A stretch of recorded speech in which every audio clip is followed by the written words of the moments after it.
Иако владата пред 20 на години има донесено одлука зградата на поранешен комитет да се даде на користење на општина Куманово, општината никогаш овој простор го нема ставено под владение, информираше градоначалникот Максим Димитриевски одговарајќи на советничко прашање.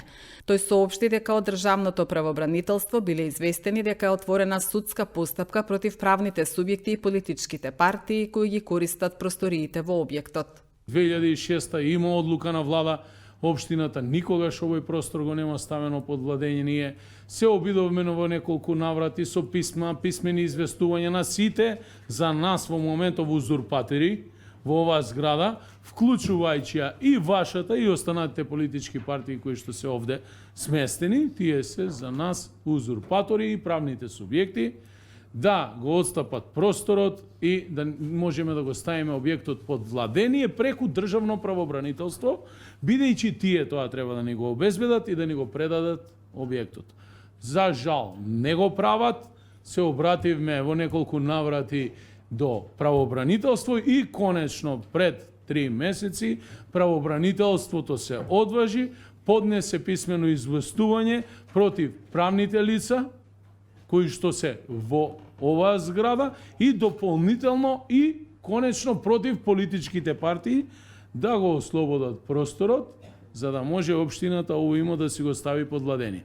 Што се однесува до подземните гаражи, водевме макотрпна 6 годишна судска постапка каде што конечно добивме судско решение за подрумските простории, кај што беше фамозната перална, да се ослободат. До ден денеска не можеме поради избегнување нино, но за уручување на клучот, да го ставиме под владение, а од друга страна ги гледаме сите тие луѓе кои што ја користеа секојдневно како работат под јавни и државни служби, што е максимално некоректно, но ние нашата правна борба, не само за комитет, и за стадионот МИО, и за други објекти кои што се собственост на општина Куманово, ќе ги водиме до крај и при тоа нема да калкулираме дали се работи за политичка партија, правен субјект, без разлика чие како е.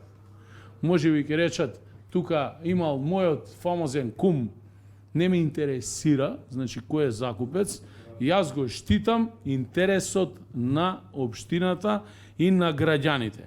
Известени сме од страна на државно правобранителство дека е отворена судска постапка против правните субјекти и узурпаторите за нас. Откако ќе биде завршена судската постапка, ние очекуваме државно правобранителство да ни го стави овој објект под надлежност и од тој момент да се грижиме за него. Во моментов оваа зграда, за жал, е ничија земја. Или преведено, ни се знае по кумановски кој пие, ни кој плаќа. Кој го прави тој хаос? Да ви кажам дека прво го прават политичките партии. И вашата, и СДСМ, и ДПСМ, и останатите кои што се вселени без никаков ВМРО народна, без никаков социјалистичка партија исто така, без никаков правен основ.